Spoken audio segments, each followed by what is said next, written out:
Hey there, welcome back to Reddit Dating, the best channel for Reddit cheating stories. Be sure to like, subscribe, and hit the bell notification for more stories like these. Now, let's get into the video. When my girlfriend cheated on me, I devised a plot of vengeance. My girlfriend, 22F, now ex, admitted to me, 24M, that she had been talking to someone else on Instagram and had felt attracted to him, but she felt bad and regretted it.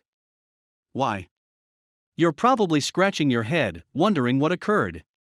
Well, I have an extraordinary ability to detect deception, and this was the most ridiculous piece of rubbish I'd ever heard in my life. The fact that she felt awful for just speaking did not appear to be typical of her. She had been aloof since the beginning of the relationship. Because I was too close to her, I tried to put it aside and concentrate on my work, but something wasn't quite right, and I could still sense something was wrong. The paranoia was consuming me from the inside out. Our relationship deteriorated during the next few weeks. Despite the fact that she had few acquaintances, she had been surprisingly gregarious, going out with a variety of them, or so she claimed. With this knowledge, I was able to conclude that she had only told me half the truth, and that she had continued her criminal activities. The reason why someone would only half confess something in order to continue doing it has eluded me to this day. The relationship was pretty much dead in every manner, and I had counseled her to stop it since I didn't see any use in prolonging it. However, she persisted in trying because I had found her a good job and she was making excellent progress as a result of my friend's encouragement. When I realized that this was her motivation for continuing, I felt something break inside of me. Through unbearably similar situations, career disappointments, and personal betrayals from her friends, I had been at her side through it all. I gave her everything I had all of the time, and she was grateful. I lived only for the purpose of bringing her happiness. But in reality, she was living on my dime and keeping me in the dark about her whereabouts. As the idiot that I was, I began plotting my icy cold retribution in the hushed confines of my own home. I attempted to contact a random female, J, who provided me with her phone number months before these occurrences, but I was unable to do so because I was steadfast. My explanation for why I hadn't called was accepted by her. We hardly exchanged pleasantries on our first date, but she surprised me by kissing me at the end of it. It made me feel uneasy and guilty at the same time. I waited for my girlfriend to come out of the shower the next morning and snooped through her emails and other correspondence. I discovered what I had suspected for weeks: she had kept the show running, and it had reached incredible heights. In addition to going out multiple times per week and sending pictures constantly, I also did so while I was with her at other times.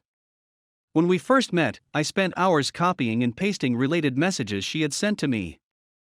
Even posing for him in the outfit that my parents had given her as a Christmas present. My sense of remorse had been thrown out the window. I was able to keep myself from freaking out and exposing her to the world. This instilled in me the confidence and blind hatred I required, and I phoned Jay again that night, carrying out my plan in the most brilliantly rage-fueled manner I could think of. As a result, I continued this pattern for around 2 months, having with Jay whenever and wherever possible while maintaining the appearance of a normal boyfriend to the rest of the world. My girlfriend came over one night, and we proceeded to further screw her while focused on the hatred in my thoughts. On other days, I would stay up all night in order to see her and her even more the next morning. Following that, I often left out minor hints of skepticism in her direction in order to make her feel anxious and guilty about the situation. My relationship with my girlfriend came to an end after discovering her lies, but I maintained my moral superiority over her by keeping my secrets from her. Even after I presented her with the facts, she continued to deny everything. She had been depressed for days following their reconciliation. Because of this passage, I felt as though all had been for naught, and that I had never completely received closure. Jay became more at ease in my presence, but I was already engrossed in the whole story of this plot. I couldn't handle the thought of dating anybody else at this time, so I had to call a halt to our relationship as well as our friendship. The following months passed, and the lady whom my ex loathed the most, since she was highly popular with common male friends, happened to come to work with me, much to my surprise. Whoopin' got close, but it was never anything more than a casual relationship. Even though my ex-girlfriend had found out and texted me to confirm it, she was still hurting from our breakup. Instead of answering, I traveled to her home to personally inform her of the situation and witnessed her crumble in front of me. Edit. All of this nonsense did nothing but mess with my head. Her cheating gave me fear about other people betraying me, but what I did demonstrated that I too was a jerk like no other. Since realizing this, my attitude about women and relationships has changed dramatically. I would never do something like this again, but it had to happen for me to learn and see the consequences of letting oneself go with wrath and hatred. It merely causes discomfort and does not promote recovery. Edit 2.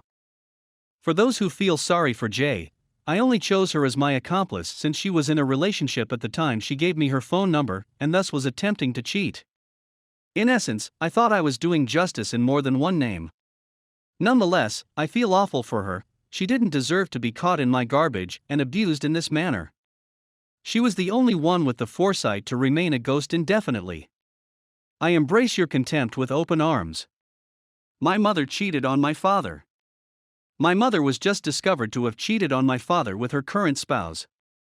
My parents divorced when I was 4 years old. They had 2 children, my older sister and myself. My father had stated in passing that she had strayed with her now husband while I was in high school, but I was a teenager at the time and didn't give much mind because I didn't understand much about adultery. My father died a few years ago when I was 28 years old. He was unable to find a suitable replacement for my mom.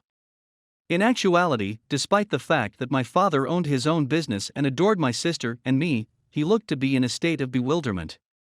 I didn't realize how incorrect I was until this year, when I discovered he was having an affair. My mother used to make disparaging remarks about my father when I was growing up, stating that he was abusive. She also married her current husband the same year my parents separated, but I was too young to realize what was going on. Anyway, I'm just really sad for my father right now. He wasn't as lost as I had believed, or perhaps he was lost as a result of my mother's adultery, one of the consequences. What he was, in reality, was a man wandering around with a shattered heart. That genuinely frightens me. He also admitted before his death that he ruined my marriage, with tears running down his cheeks.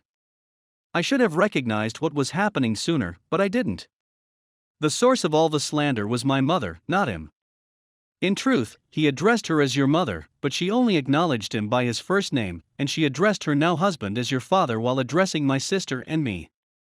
What a messed up predicament we've got. I should have known what I was getting myself into. I wish I could hug my father and tell him it wasn't his fault, that cheating is selfish, and that if she wasn't happy with him, she could have just left without having to sleep with another man. I've been fooled in the past, and I know how awful it can be. I'll never understand why somebody would do such a cruel thing to someone they claim to love, no matter how hard I try. In terms of how I view her, and how I feel about her, my mother will never be the same to me again. The same might be said of her husband. He moved in with my mother and played a hand in my father's and now my own deaths. I don't want to have anything to do with either of them. They have no idea how I found out, and I have no plans to tell them. It is not their problem that they are aware of my desire to separate myself from them in the future. I'm writing this down since I'm not supposed to tell anyone else. To inform you all, infidelity harms your children's hearts as well. My father was my best friend, and I miss him terribly on a daily basis. Now I know he was the most physically powerful man I'd ever met. He kept my sister and me's pain buried for the remainder of our lives, and he never tried to retaliate against us. My mother and her husband, on the other hand, have been carrying a dark secret and professing to be soulmates. No, they are not soulmates in my opinion, instead, they are terrible people. My father may never have found love, but I admired him, and will always see him as a hero. She had the strongest heart I'd ever seen, and I didn't even realize it at the time. Second edit. I'd want to thank everyone who has taken the time to remark and assist me. I'll provide an update as soon as I have one. I've looked over all of the comments and sorry for not being able to react to everyone. Thank you one more.